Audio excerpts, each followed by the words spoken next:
Mount Sermon. Anna, tired and glum from the trip, arrived at the top of Mount Sermon on a clear, sunny day.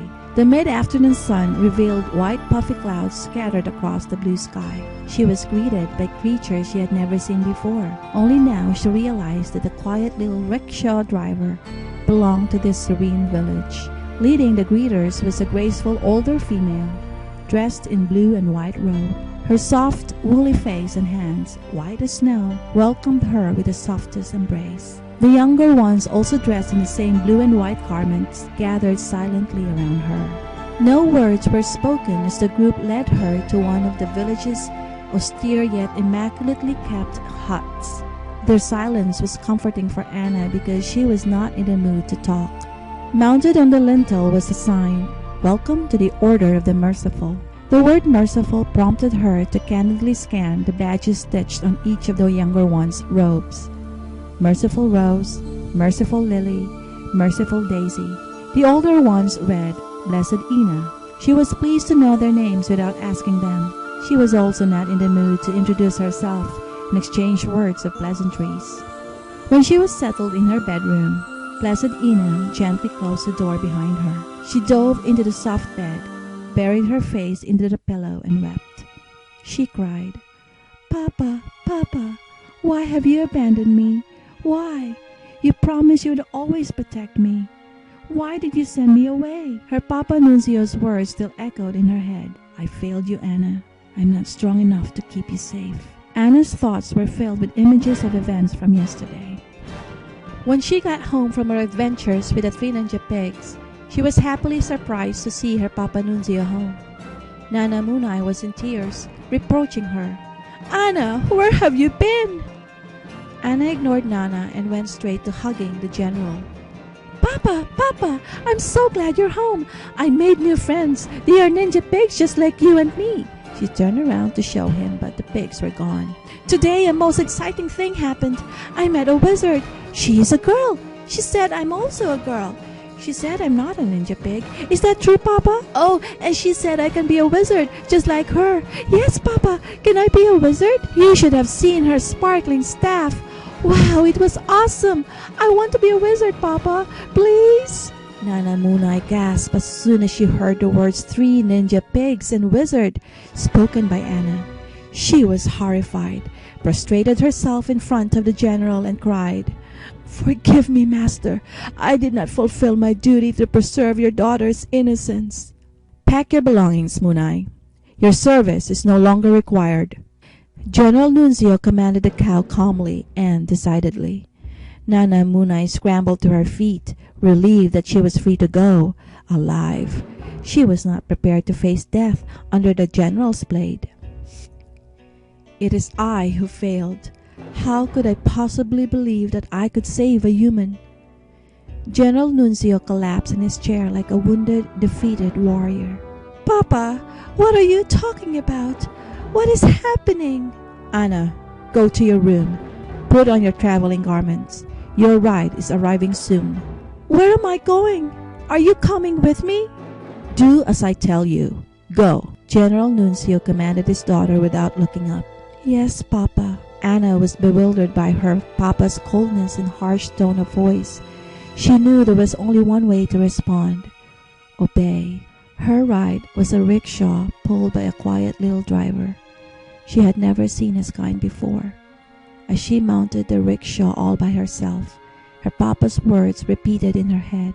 "Go, Anna. Never look back." She had no choice but to obey. It was a good thing that Anna did not look back, for she would have seen her mighty Papa fall into tears of despair. In the late Sunday afternoon, the sky turned dark. The fall breeze started blowing red and brown leaves off the maple trees, and cherry blossoms rained down to the ground. The chilly wind was a somber sentinel announcing that the fighting season was over.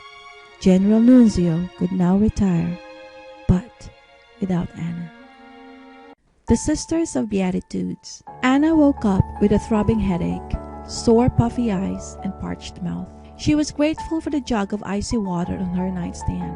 The water was refreshing and she instantly felt better. She grabbed and hugged the pillow, with her back leaning on the headboard. The pillow smelled of cherry blossoms and reminded her of home. The softness of the pillow comforted her and kept her from going through another fit of sobbing.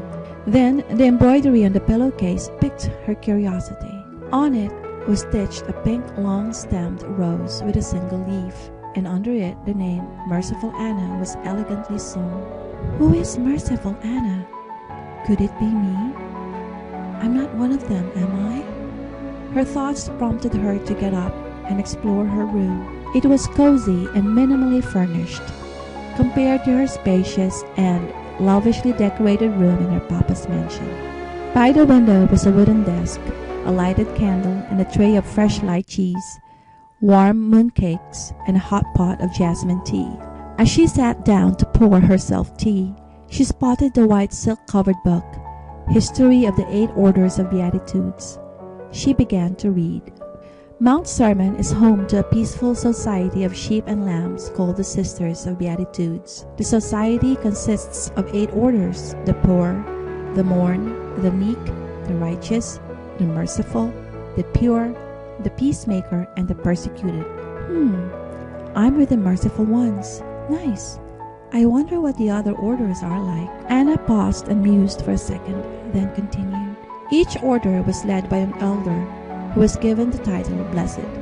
So, my elder is Blessed Ina. I like her better than Nana. Unlike Nana, who likes to nag, Blessed Ina is as silent as a lamb. Anna giggled, amused with her own little private joke. She further read, the elders act as counselors and teachers of the young. They pass down their knowledge of the virtues of the Beatitudes as keepers of the sacred scrolls of the Ancient One. They also devoted their lives to the mission of providing safe haven to the lost children of the human race, the orphans. The orphans are children who lost their human parents who died fighting the enemies. Anna studied a portrait of one of the orphans. She traced her face, eyes, ears, lips, and hair. She was pretty and had a very sweet smile. Am I an orphan like her? No, I have a papa, a ninja pig. I am a ninja pig. But the wizard girl said I'm not a ninja pig. I am a girl. Am I human? Did I have human parents? Anna's head whirled with questions about herself. After her second cup of jasmine tea, she began to feel drowsy, perplexed yet peaceful at the same time. She fell asleep again, without crying this time.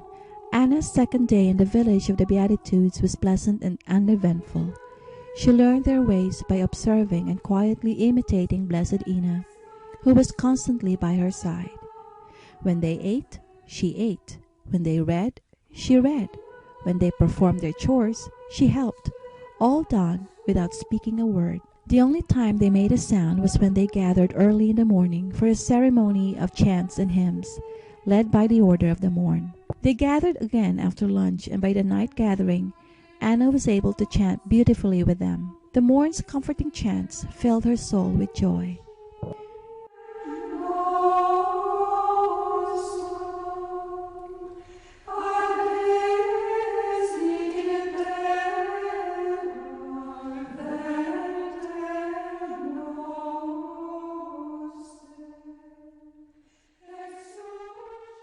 That night, she went to bed with a smile on her face, and tucked under her pillow was the portrait of the pretty orphan girl she tore from the book. Her dreams were filled of images of her and the pretty orphan girl, laughing and happily playing in a bed of lotus flowers. In her dream, Anna called the pretty orphan girl, "Mama!